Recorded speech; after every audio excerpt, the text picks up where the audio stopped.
Broadcasting live from the Business RadioX studios in Phoenix, Arizona, it's time for Phoenix Business Radio, spotlighting the city's best businesses and the people who lead them. Good afternoon and welcome to Collaborative Connections radio show and podcast sponsored by KLM. I'm your host, Kelly Lorenzen, and we are live in Tempe, Arizona, inside the Phoenix Business RadioX studio. And I have three amazing guests that I cannot wait to introduce you to today. So without further ado, I'd like to welcome our first guest, Cameron Harman. Welcome to the show. Thank you for having me. Tell me a little bit about you and your business. So I am the co-founder of Workhorse Digital Solutions. We are a lead generation agency, started up right smack dab during the pandemic because, why not start a business during a difficult, trying time? And our main focus is helping local service-based type businesses grow and scale their businesses. We found that a lot of these businesses might struggle with their marketing, and we value this opportunity to be able to help these businesses to grow because this is the backbone of our society, the backbone of our economy.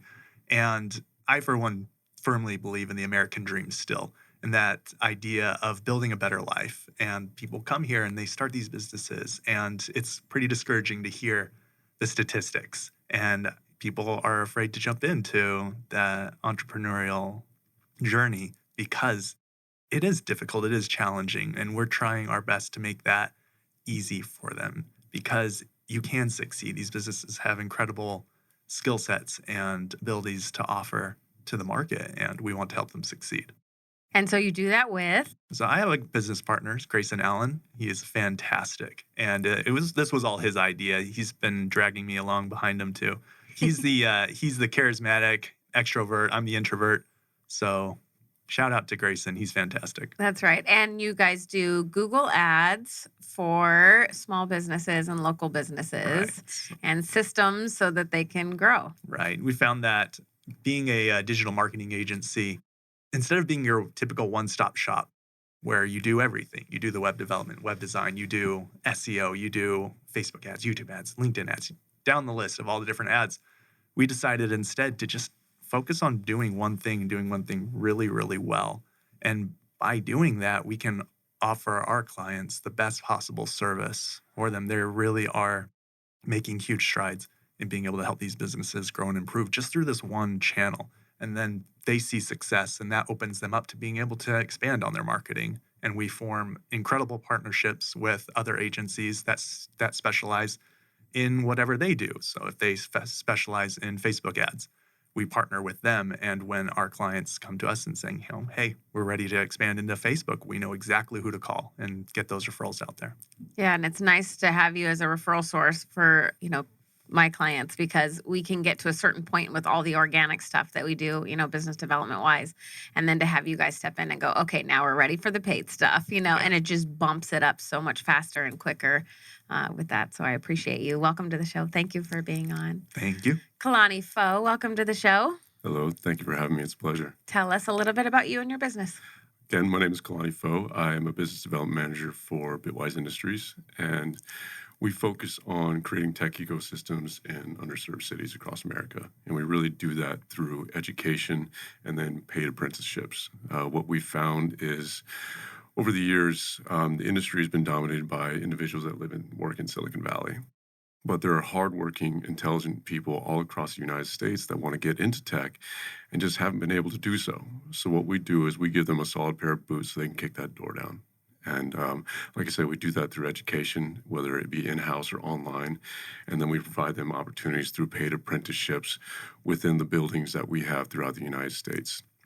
And they work directly with our senior developers to really cut their teeth and grow so they can begin providing for their family. The really cool part, one of my favorite statistics that go along with that is 97% of the students that we have trained are still working in tech. They may not have had any formal education prior to that, but now on average, their salary is ranging between $60,000 and $80,000 a year. Super cool, right? My whole body has chills. Yeah, it's brilliant. And where I work is in the tech services side of the business, and it's also a passion of mine because I go to work every day knowing that I'm finding these real-world custom applications that need to be built that I can then go and bring to our senior people and the apprentices so they can go and begin learning, developing, and working on these projects together. What a whole full circle, right? You're helping literally every part of the community, from the people who come, who need something and need a job, to the people who, are the owners that need web development, and the undertone of the why and the building of the community is such a huge Exactly. And that's what pat on your back. Should be a big pat Thank on your you. back. And that's what I love about Phoenix as well, is even though we're not one of those underserved cities, there are a lot of people here that are looking for work, and a lot of hardworking people that want to get into tech. And being here in Phoenix and really becoming a part of the community and being a positive representation of what Bitwise does, it's so fulfilling, and constantly looking for referral sources, much like yourself, so that then when I pair with these companies, we can then say, okay, we may not do Google AdWords, but I know someone brilliant that does, and it really just intertwines the community that much more. It's super cool, and I love what you said. Tell us the growth that Bitwise has had since you've been on. So since I've been here, I think I was employee number 142, the only employee in Arizona. I was the actual first person when they started expanding eastward. Now we have over 1,000, and that ranges across the United States. And a big part of that is the relationships that we build with the people, but also on the government side as well. We're actually a nationally accredited apprenticeship program. And so the government has trust in us, knowing that the people that we bring in, train, and then hire as paid apprentices. That's one of the greatest parts, is during that apprenticeship program, they're actually hired as Bitwise employees, getting paid a great salary and benefits throughout that entire period. And then they can continue working with us or leave the nest and continue working somewhere else. And so it's a huge growth plan, and it's something that our three CEOs are extremely passionate about and have taken all across the U.S. We're as far east as Buffalo, New York, and working on Pittsburgh now. And so it's a beautiful project and something I'm very passionate about. Yeah, I can see it. I can hear it. It's so cool. That's why I was so excited to have you on the show. It's really, really cool to see larger corporations, right? I've always been an entrepreneur my entire adult life, and you hear all the stories about the negative of corporations or bigger companies, right? Yeah. Everybody that comes on the show will tell me a little bit different, right? Talk about a lot of that.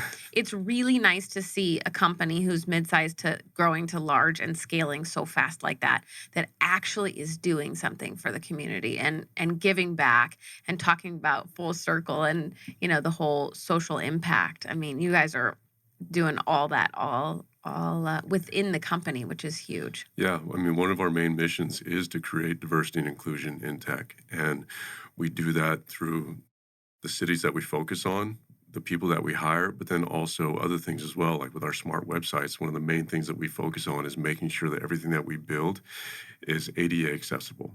So we don't want to exclude anyone with anything that we build. That's right up my alley. So very, very important. It is. Well, and my third and not final guest is Jeff Toppel. Welcome to the show. Thanks for having me, Kelly. Tell us about you and your business. Obviously, you could tell which is the lawyer in the room by choice of dress. I'd rather be like these guys. So thank you again for having me. So my name is Jeff Toppel. I'm a lawyer with the law firm of Farhang Medcoff. For 15 years, I represented large employers. So we're going to talk about that distinction, large versus small employers, at a national firm that only represented employers. And recently, I moved to a smaller Arizona-based firm. And one of the reasons, like you, is the ability to partner more. When I was at a large firm, I was only able to do employment law. And now I could do all sorts of things. And it's a diverse firm where we have all attorneys who do, corporate and all sorts of things, and we're minority owned, and that's such an important part of what we do. So diversity and inclusion, even when I was working with the large corporations, that became such a big issue, but it really permeates everything, and it's great what you guys are doing. Yeah, that's really cool. Okay, so locally owned, one of my favorite things, right? Yeah. Entrepreneurship, locally owned. Tell us about the practice. So again, a lot of the attorneys, almost all of them came from large law firms in Phoenix and Arizona, mostly Tucson, I should say. Our base is in Tucson. We were founded there. We got about 10 attorneys down there who do a wide variety of things from corporate to labor and employment. A lot of us are labor and employment. That's my focus. And again, representing mostly employers. And what I love to do, like you guys, is keep people out of trouble. I hate when litigation, as we'll probably touch on, nobody wins in litigation, as everybody sitting here probably has dealt with at some point in their life. So I really like to do the preventative and compliance piece of it and help employers stay out of trouble. Yeah. They don't like seeing me when they're in trouble. Prevention makes everything better, So right? much better, so much better. If we can do it Absolutely. ahead of time, Kalani and you both touched on it. Let's figure out how to help the communities way before, right? Absolutely. Let's make it so someday we don't have to say underserved communities, because everybody has access to that, right? Luckily, with the pandemic, you started a business, Cameron. It's like, wait, everybody goes online? Sweet. What can I do online at home and still make money, you Right. know? And so with technology and with all of us pushing to do stuff ahead of time, hopefully our lives will Absolutely. be better. Yeah. Well, that's exciting. All right. So entrepreneurship, community, you guys are starting to hear some of the topics that we're all very passionate about. And we are human beings. So, our whole world is not just work. So tell us a little bit about your backstory, Cameron. I know the backstory, but it's cool to hear the backstory of where you came from and what led you to jumping off the cliff into entrepreneurship. Oh my goodness. We're going to go down that rabbit hole. I was prepared to be a corporate cog my whole life. My dad was a corporate cog, my grandpa was a corporate cog, and I was set and ready to go down that same path. Got my degree in computer science, went to ASU, was born and raised here in Arizona. Never wanted to be an entrepreneur, never wanted to start a business. When I got married, my wife, her dad, my father-in-law, he had his own business, and he just looked at it and just like, nope, that's not for me. That's too much hard work dealing with things that don't look like they're fun to deal with. Then COVID hit, and that kind of changed things. Now I'm in tech, and so for me, it was no difference whatsoever in what I needed to do for work. They just told me to take my laptop home, and we'll see how this plays out. So no impact on my job whatsoever. I was very fortunate in that regard. But it turns out that when you don't have water cooler talk, when you don't get pulled into 20 useless meetings a day, it turns out you can finish your work each day pretty quickly. And so I found myself wrapping up work fairly early in the day, but you still need to stay by the computer, and there's only so much Netflix that you can consume. So I got bored, and I decided to look into this business idea. Now, using my skill set, using my background, I started to build websites for people that I knew. Saw a little bit of success with that, had a little bit of fun with that. And then my business partner, he reached out to me, and he's the one that was just like, hey, we should partner up. And he's a systems engineer. He's really good at figuring stuff out and solving people's problems. And I'm kind of like the hammer. You just point me to a nail, I'll destroy that. I'll destroy that nail. And that was kind of the start of it all for us. And this journey into entrepreneurship, I know that I'm very, very new to it, has been one of the most fulfilling experiences of my life, and very much have a life that's full of significant moments. But this one has been a total game changer for me in helping me to realize that there is so much more out there, that there are more opportunities than most of us even think is possible. While there's those heights that we can reach for, the thing that really is kind of cool for me is just that opportunity of helping other people. I found that is one of those aspects of owning a business and running a business that was very surprising to me, because, honestly, it was just like got into it for the money and thought about the money, but money doesn't really, like, it comes and it's great and all.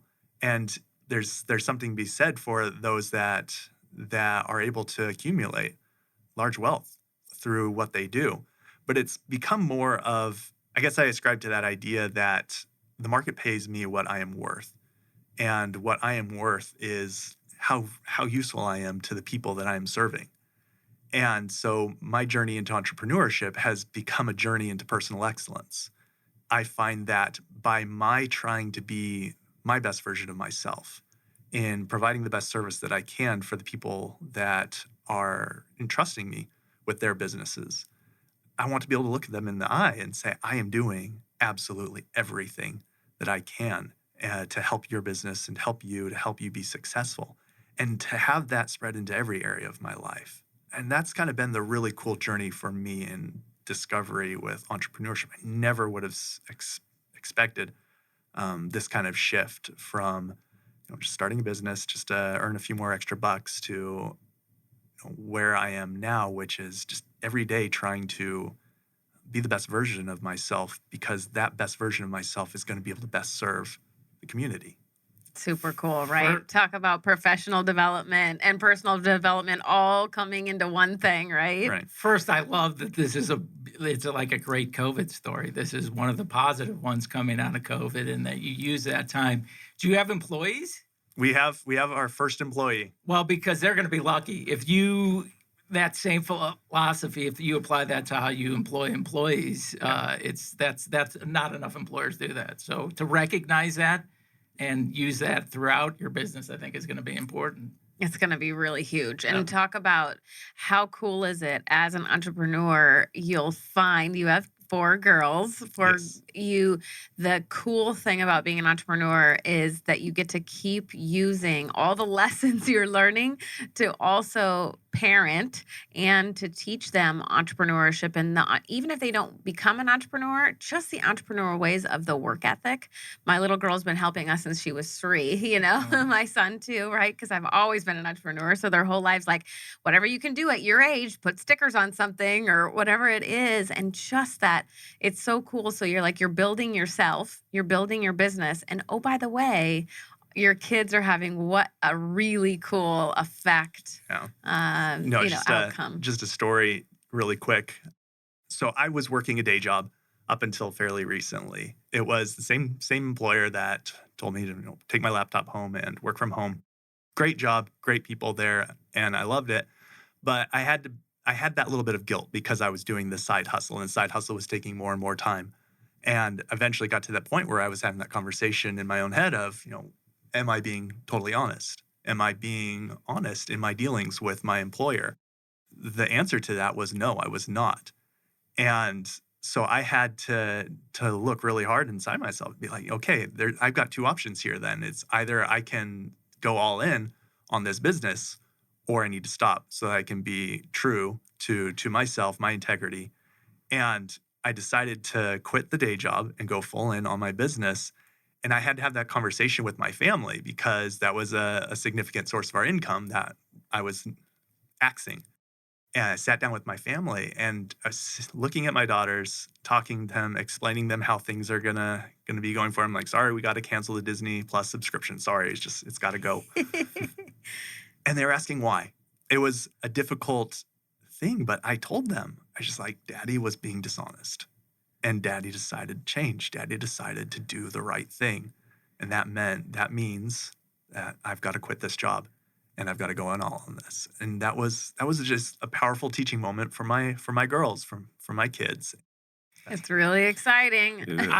I had a similar transition when I moved from a larger firm, national firm, to a smaller firm, and where I had to have similar discussions with my sons. And it is a learning thing for them, I think, and really important.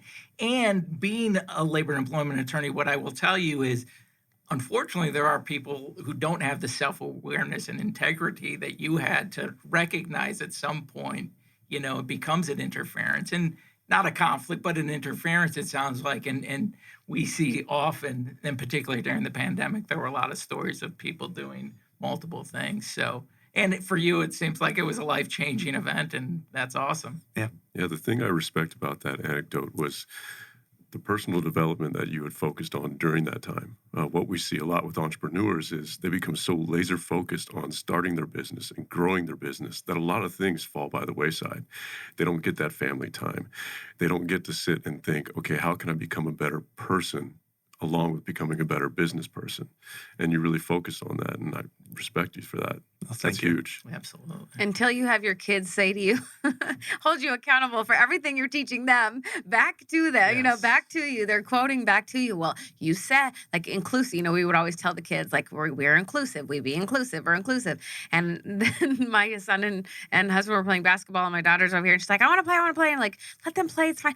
I thought this was an Oh, that's inclusive great. family. That's great. You're like, okay, They're listening. right? So take it. now every time you say something about honesty or design, you're like, well, you said you were Yes, going to be yes. honest. They're going to hold you to every second. Yes, I get a lot of that. I get Right? Plenty of that. The real question is, now that your business is taking off, have you re-signed up for Disney Plus? You know, Or did you need it in the first place? I guess is the other. we actually That's have the new barometer of success. Yes. we were one of those where we collected those DVDs, so we've got a huge stockpile of DVDs Bring that 'em out. we're able to use, and that's great. One less streaming service, but eventually we will be getting Disney Plus back, just not yet. kind of enjoying the we're doing other things instead. Yes. We're playing board games, we're playing card games, we're getting outside and doing I stuff see like a that. GoFundMe already being established. Oh. That's fun. Kids will show their own entrepreneurship. That's It's right. honestly, they have too. I've got them collecting eggs, making salsa, selling those things. It's Oh, fantastic. Awesome. Yep, that's good. All right, Kalani, you're up. Tell us the backstory. Give us the journey. Oh, man. So I started out in healthcare. My degree is actually in nursing.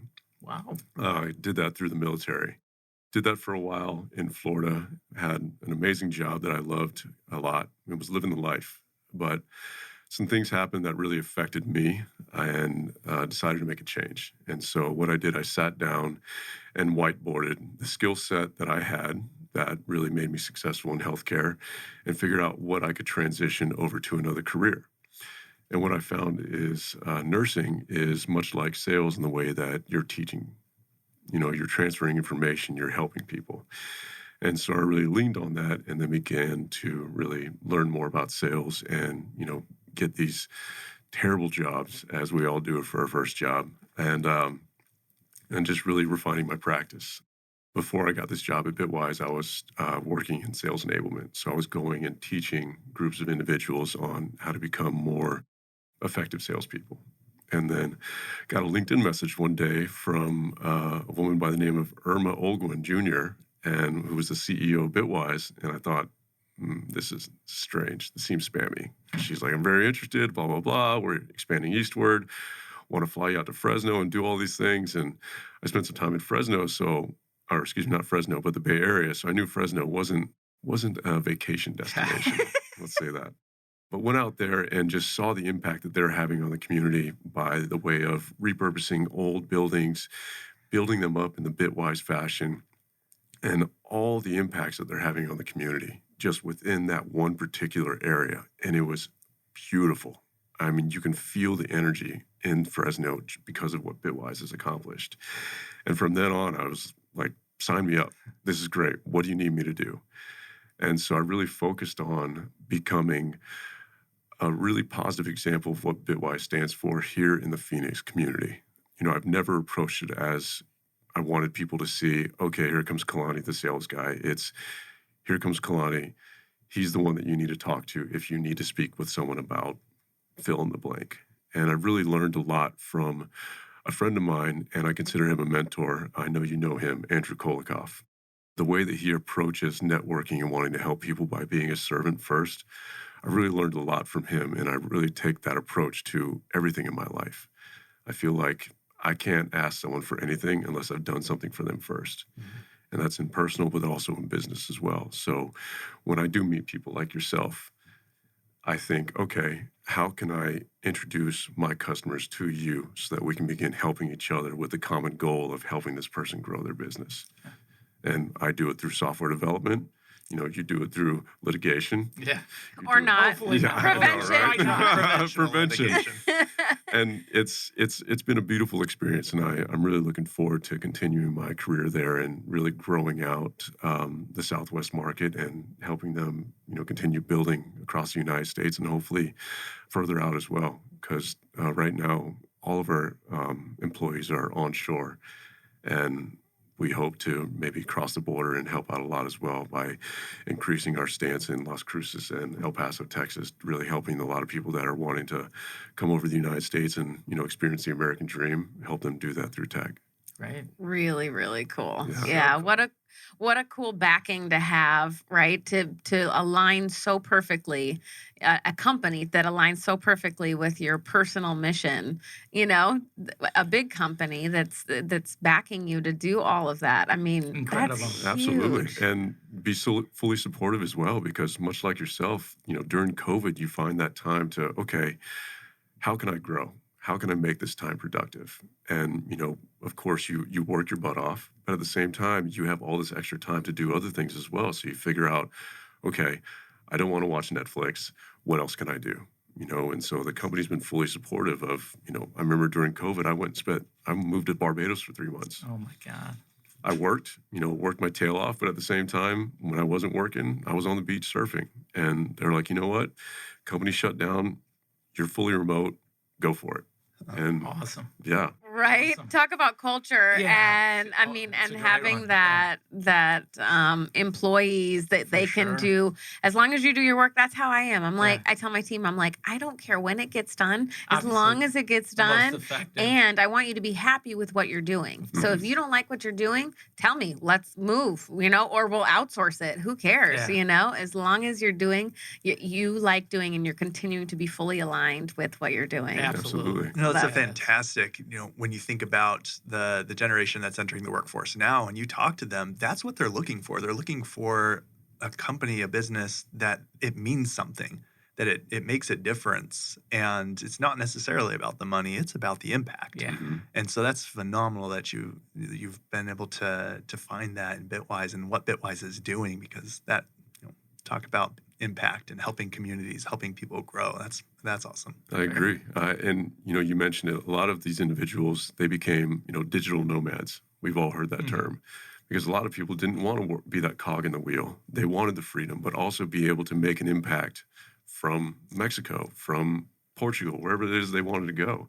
And so a lot of these individuals are out there just floating around, either becoming entrepreneurs or finding companies much like Bitwise that say, yes, do your job, love doing it, but also love your life as well. Wow. Talk awesome. about Yeah. it. Creates a lot of employment issues from the. Did I create a love good it. segue for I you? love it. But yes. All right, you're Yeah, up, Jeff. so- tell us the So tell us two the great backstory. COVID stories. I love it so far. Yeah. So mine was not as great, I would say. So COVID for employment attorney was very challenging because employers were asking a lot. There'd never been a period of uncertainty for employers like that period. So it was a very exhausting period. I was at a national law firm where we represented employers all over the country. And a lot of my colleagues were in New York and New York City. And to hear their experience during COVID, but they would just work and work and work. And it was, so there was a lot of work. And I ultimately, at the end of COVID, decided, I think it's over, it's my understanding, that I was going to move to a smaller firm where I could really partner up, like you guys are saying, with clients. I was only able to do the employment work, and I really wanted to partner up with clients to do other things and work with smaller local clients as well. So, How'd you get into law in the first place? oh, geez. It's somewhat of a foreign. I wanted to be in the foreign service, but they only offered the test once a year. And senior year, it was offered. I was living in the Midwest at the time, and I missed the test, so I didn't take it that year. So and you became a lawyer. Exactly. I at least tell my kids, had I done that, I think I could have avoided the crisis in Ukraine, because I would have been an ambassador at this point, but probably not. So I became a lawyer as a result of that. Not nearly as cool or as fun, but having an impact still, Yeah, and choosing like that, going through COVID and seeing your counterparts work their tails off, have to be stuck inside. oh my God, and yeah. not go anywhere. We were so fortunate to be where we were. I mean, the reality of when you think of, that first month of COVID, March in Arizona, we were very fortunate to be here because colleagues out they couldn't leave their homes. I mean, they were stuck in these big cities. So that experience was sort of telling. And you figured out through that, hey, I want to go to a smaller firm. I want to come local. Absolutely. I want to make a bigger impact. And now you're also doing stuff with GCU. Tell us about that. Oh, yeah. I'm just teaching there, and it's fun teaching business law to undergrads who don't want to go to law school, which is an interesting take, but really giving them an overview of the law. And it's fascinating to work with young people. A lot of the things that you guys talk about this younger generation and what they have experienced and how they want to sort of change things. And it's in the School of Business. So I get a lot of kids who are really into entrepreneurship and sort of explaining to them the role that law will ultimately play, better or worse, and keeping them out of jail is really my ultimate goal. Very basic. Very basic. Yeah. That's good. Yeah. I actually I took a law class in college, and I actually really liked it. So I think it's good to have everybody have some exposure to it, so you know that there are things. And day one, I explained to them it is not Law and Order. What about Legally Blonde? Yeah, probably closer, somewhere in between the two of those. We get the actual law. Yeah. He says that, then his phone rings and his ringtone is bum bum. Exactly. That would be really cool. Your kids would think you were cool. Oh, they would for the first time. But in class, I actually show clips of people's court to again explain to them what the law is not. If you remember, like Judge Wapner and all those various judges. So I want to give them a sense of what the law is not and what it is, somewhere in between the two. Yeah. So what are some of the? I guess you moved to a smaller firm. Yeah. What do you typically see? Like, what is the most From common an employment standpoint, a lot of it is claims. This term hostile work environment is a term that a lot of employees use. So it's not unlawful to be a bad employer. I don't recommend it, and that's why I like to do the preventative stuff, because if you are a bad employer, you're going to lose employees, but you are also at risk of getting claims. So discrimination or harassment, or you're just a bad employer and we don't like you, and we don't think you've treated us well. So, it's all about really, what I like to do with clients is really focus on how to maintain a positive work environment so you can not only avoid claims, but avoid turnover. Is that like number one in the preventative Yes, absolutely. And have you seen a decrease in that with COVID, with people working from home? The claims have just changed, of course, and created a whole lot of other compliance-related issues, because now, and we didn't think of this, but once COVID happened, everybody went home. And for those that could work from home, I had a lot of clients who do hands-on stuff, so you cannot work from home. But those who do, they said, like you go work wherever. Of course, then you're subject to employment laws all over the country, or in your example, the world potentially. So it creates like wage and hour and other types of challenges. So the shifts, the types of claims sort of shift a little bit. But there's still a lot out there. There's always a lot out there, but and as the economy sort of plateaus a little bit and we see these layoffs, there's usually a lag in terms of when those layoffs occurred, and then we see claims. And so some of the prevention, give us a few, if you're a business owner and you want to make sure that you're not going to have any claims for labor and employment, give us a few tips. Train. I'm all about training. That's what I like to do. That's my passion, is train supervisors as to what the law is. Most supervisors really don't know the law because it's complicated. And there's certain areas of the law that apply to all employers here in Arizona that a lot of people have no idea about, and they create some real challenges for employers, and they don't think about them until they get a claim. So I'm train supervisors, and have good policies, but not too many policies, because policies in themselves could create problems. So finding that balance, really. And you're good at coming into the organizations. You love prevention. So coming into the organizations and helping them train, helping them understand the law. I like doing that rather than coming in and having to help you defend a claim. Absolutely. I see maybe a business idea growing. Oh, there it is. Entrepreneurship right yes. there. Yes. That's a connection right there. Consultant. The other thing is doing it. And one of the reasons a lot of employers don't like to spend that preventative, because they don't want to spend the money. So trying to do it, I try to work with clients to do it on a cost efficient, flat fee. That's really where the law should be going rather than the hourly model that has been the traditional doing.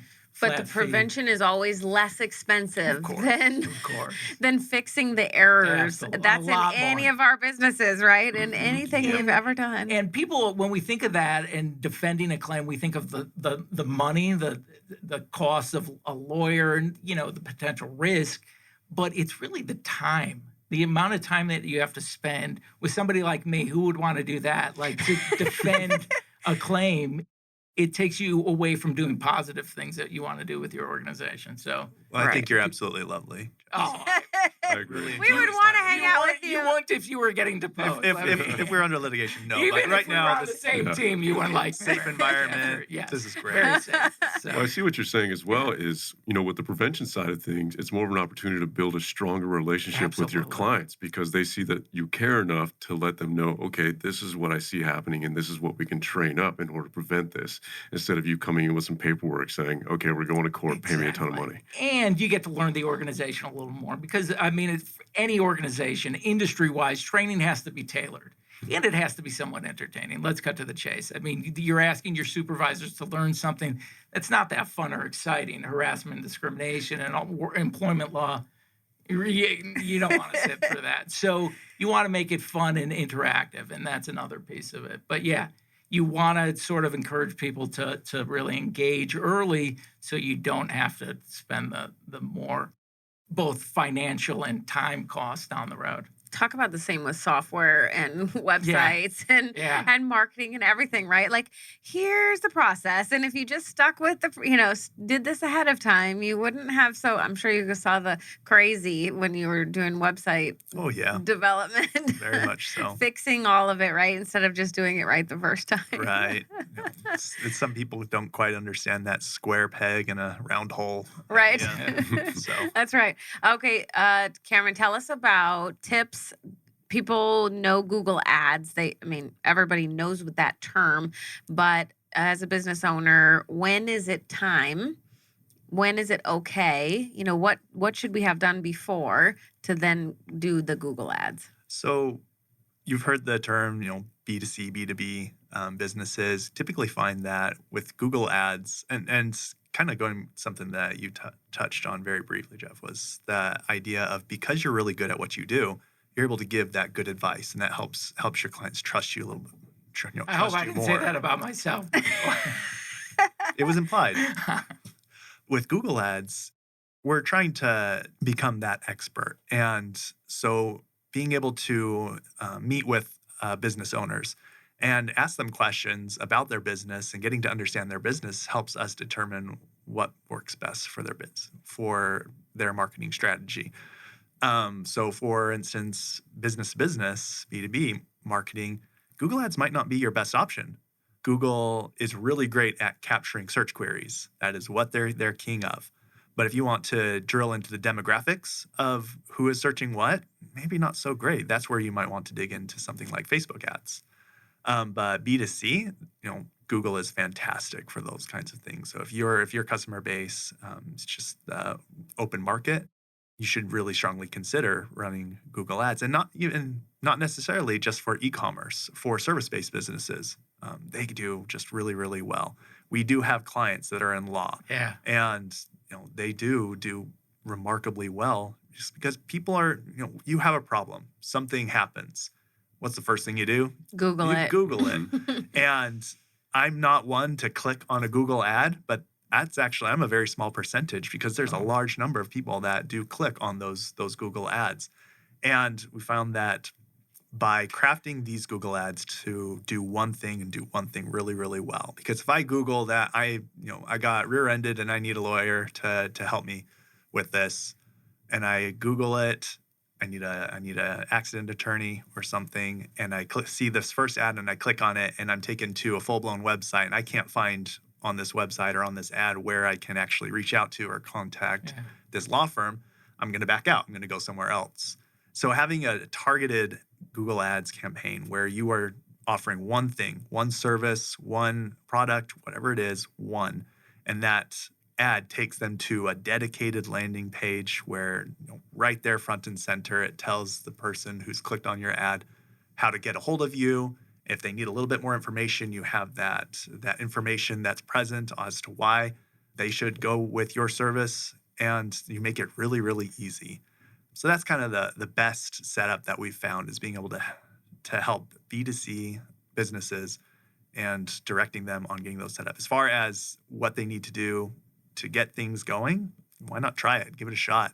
That's a great bit of information for the listeners, because I see a lot of people, when they want to start advertising, they initially just think Google no matter what. And then they'll think Facebook as well. And they just end up dumping a ton of money into both and other avenues as well. And then think to themselves, it's not working. I'm spending a bunch of money and I'm not getting any results. When really they're just spinning their wheels, and they can go to someone like you that says, no, we need to focus on what's actually going to work based on your business. That's where you can put the money, see the results, and then begin building a client base based on that. Right. And it's also important to flesh out, what is their ideal client? Who do they want to call? Do I really want 100 of this particular client that was a headache, or do I want 100 of just that ideal, perfect client that checked all the boxes? And do you help them figure that out? And we can help them figure that out as well. And so now you have these businesses that are, they're running their marketing campaigns, and they're getting calls from their ideal clients, and it's converting. They're throwing in X number of dollars, and they're getting XX number of dollars back. And it's a beautiful thing for them. It's a cool thing to show the ROI so fast and so quick, right?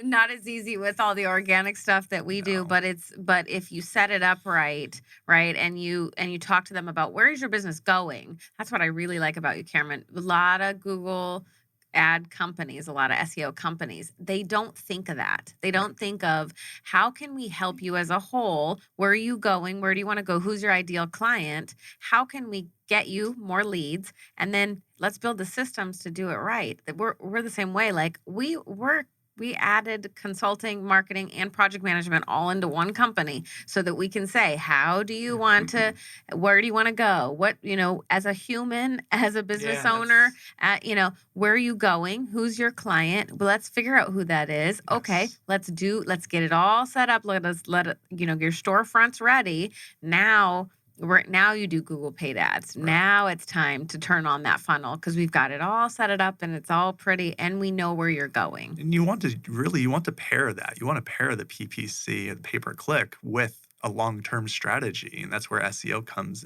becomes a factor, is making sure that you can be found on a normal Google search, not necessarily through ads.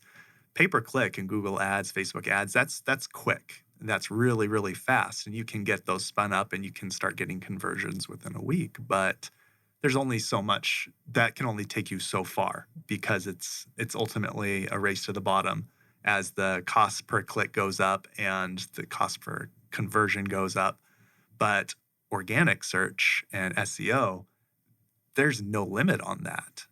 So really working with these businesses and helping them come up with a quick solution to get the ball rolling, but then working on a long-term strategy for that long-term game plan. It really is it's phenomenal what you can do with these online marketing tools. It's really cool. Really cool. All right. So Bitwise as a whole does web software development.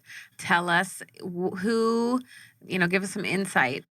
Again, I represent the tech services side, and in that we do custom software development in the form of mobile applications. We do smart websites. We also do call center as a service, which is one of the things that we funnel some of our apprentices into, and then Salesforce implementation and administration as well, which is new to us. We're a Salesforce partner and have found that a lot of businesses, especially now with COVID, they need a reliable CRM. And so we do a lot of that as well. And so it's been fun. It's been a lot of learning on my end. Typically from the start, I've just been going in and finding these really cool companies to work with that want to build out a smart website. But now it's becoming more of a challenge to learn more, which is fun because, like you said earlier, you have a lot of personal development, but professional development, and you need that within your daily life as a professional and an individual as well. Worked on some really cool projects with some really fun entrepreneurs here in Phoenix. don't want to say any names just in case they don't want to be called out, but, projects that have been featured on a Shark Tank, but then also some smaller ones that are really focused on driving change. One of the projects I'm working on now is creating a math toolkit. What this brilliant woman has found is that in the Black and brown population, especially with children, their math skills really drop off a cliff, and no one is really there to help educate them to get that back up. So she's found and developed a toolkit that really aims to help these individuals really raise their bar and their level of knowledge as well. And it's a really, really cool project that we're working on. She's a brilliant woman. Her kids, one of them is an astrophysicist, and the other is it's nuts. It is nuts. And that's just one of the cool things about working with, I'm not an entrepreneur, but working with entrepreneurs is because you get to hear their story and then also become a part of their story as well. Right. And the impact and the change that they're wanting to make on their communities. And then by you working with them so closely, you in turn are making an impact on the community as well. And that's one of the most fulfilling parts of what I do within Bitwise, outside of the going and finding software development projects, which is incredible and a lot of fun because, like I said earlier, that gives our apprentices the opportunities to say, okay, I worked on this project. They see it on Shark Tank and they're like, oh my gosh, like they got their families in front of the television saying, Daddy built that. Yeah. Mommy worked on that. And so it's very, very cool. So how old are the apprentices? And what age is it? Are they, these are... Man, wide range. It's some are coming right out of high school, but some are saying, one of the ones that I met recently, third generation landscaper, pushed a lawnmower around and was like, I'm done with this. Yeah. I want to get out of here. So went through our apprenticeship program. It starts out with 36 hours of self-assessed learning. And then we do the pre-apprenticeship, which is 84 hours, and that's where they really begin learning the specific trade. And then after that, 6 to 12 months during that paid apprenticeship where they get paid in the benefits. And then after that, they either stay on Bitwise or work within one of the many local companies that we have housed in our buildings, or they venture off and say, hey, I'm going to go try to work for, Amazon or Google or something. Awesome. Wow, so really cool. Yeah. How does somebody get involved to know about the apprenticeship, or if they are thinking about jumping ship what they're doing and want to get into web development? You can visit our website. It's Bitwise. It's BITWISE Industries.com, and there's tons of information about our mission and story, and also the apprenticeship program, which is it's my favorite part of the business, if you can't tell. Of course. Awesome. Well, how could it not be, right? Yeah, it's so fun, and also just meeting with the people and hearing the stories. I'm sure you have as well.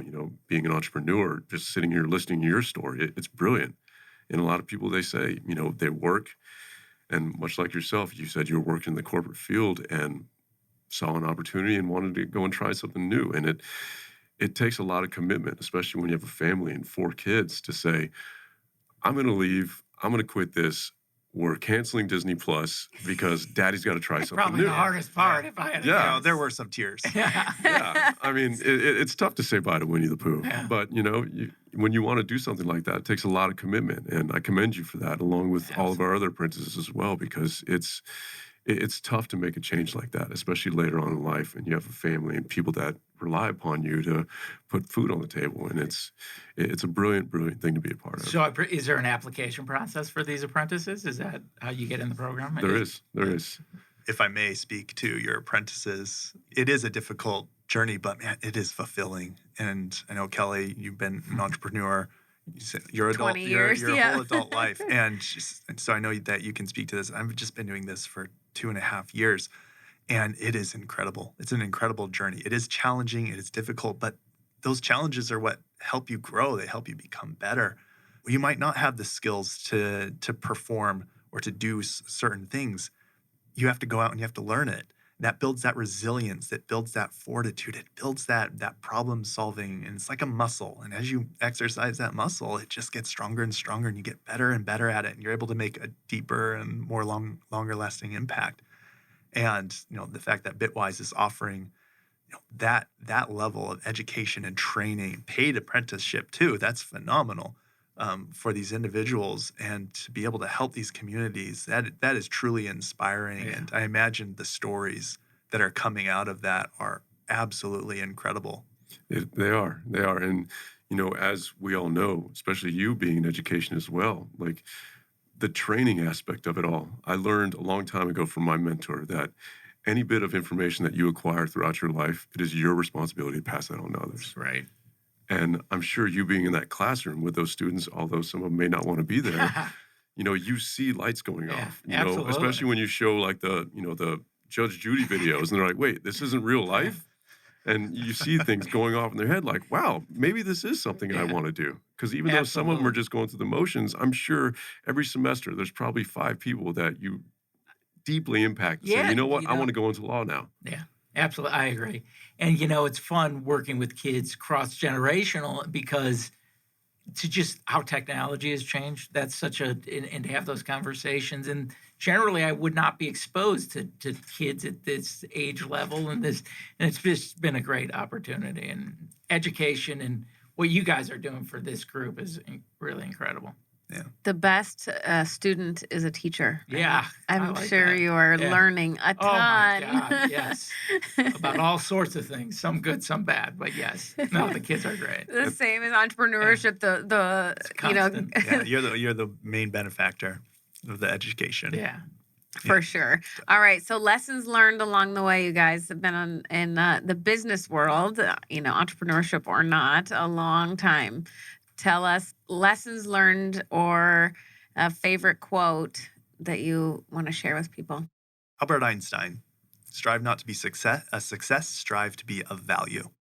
I Love came that. across that one a long time ago, and I love that one. That one stuck with me. It's short, so I can memorize it. It's true. You want to be valuable and help those people that are around you. I think a great lesson I've learned working with entrepreneurs specifically is it's okay to not know things. Much like I'm sure you both have experienced, entrepreneurs, they're just brilliant at what it is they do. But what they don't know, they sometimes think, okay, well, I'm great at this, so that'll just bleed over into everything else. And it really takes a strong-willed individual to say, you know what? I don't know these things. I need to go and ask for help. And that's the biggest thing that I've learned is it's okay to ask for help, whether it's professionally or personally, because we live and breathe our work. We don't let it dictate who we are, but we live and breathe what we do. And you take a lot of the lessons that you do learn through your professional life and instill that in yourself. And the biggest lesson I've learned is that it is okay to ask for help, no matter what it is that you're doing as an Absolutely. entrepreneur or as a person. And, it's been difficult for me being the only employee here in Arizona and also being, everything's virtual. And so sometimes it's tough to find that person that you can ask for help. But there are great people around that you can talk to at any moment and get valuable knowledge, experience, and then also just a friendly smile from sometimes as well. The faster you ask for help, the more successful you will be, the faster you'll be successful, for sure. Absolutely. I tell clients every single day, I think I repeat myself 100 times a day, do what you love and outsource everything else. That's all. Right? I have a client, a very successful client, and she said one of the keys to success for her was always surrounding herself with people smarter than her. Right? I like that. Oh, yeah. Talk about that's a big deal for entrepreneurs to go, wait a second, I know this, right? And I'm going to surround myself with all kinds of people that are way smarter in all these other Absolutely. things. You'll be so much more successful if you just lean into that. Like, it's okay. And don't know? you want to work with people who are able to recognize that? I mean, those are the type of people that I want to work with because we all have specialties. And why try to do what you're, beyond outside your lane, So work with good people is Absolutely. really It's like a real life vision board. yeah. You surround yourself that are people that are more successful, smarter, cooler. You never know, but you remain focused on that and think, okay, I can be like that. I want to be like that. I want to achieve that. And you do that with the people that you surround yourself with. Absolutely. It's one of the reasons I started the show. It was like, wait, how can I get all these people together to connect and do business with each other? But oh, by the way, I get to learn from all of you for an hour.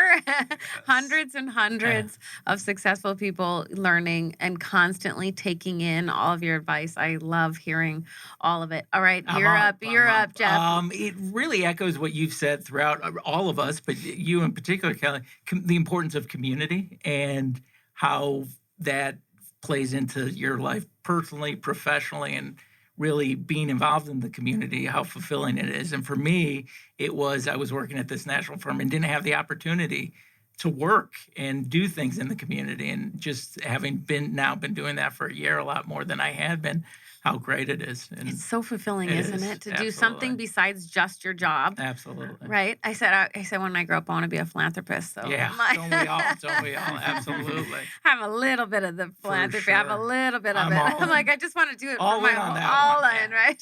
right? Thought I was going to win that Powerball, but it didn't quite. I know. That's okay. We can do it. We can do it at a couple hours a day, right? Can't we? Well, I appreciate you all being on. Can you even believe we've been talking for almost an hour? It goes by so fast. I know. One more. I know. One was more fun. hour. One more hour. Cameron, tell us again the name of the company, website, and how people can get a hold of you. So Workhorse, Cameron Harman, Workhorse Digital Solutions. We're rebranding right now, so the website is workhorseseo.com. I am not on social, but I'm slowly reintroducing myself. I got off of social a while ago, and a few years ago, took a break, and now I'm starting to kind of inch my way back. I'm gonna into push it. you a little bit. Just I'm a gonna little bit. push you. Kelly was just like, "Why aren't you on LinkedIn?" Okay, I'm getting on LinkedIn. I'm sorry. So, Thank you so much for being on. All right, Kalani, how can we get a hold of you? Thanks for asking. Kalani Fo. Again, our website is bitwiseindustries.com. You can find me on LinkedIn.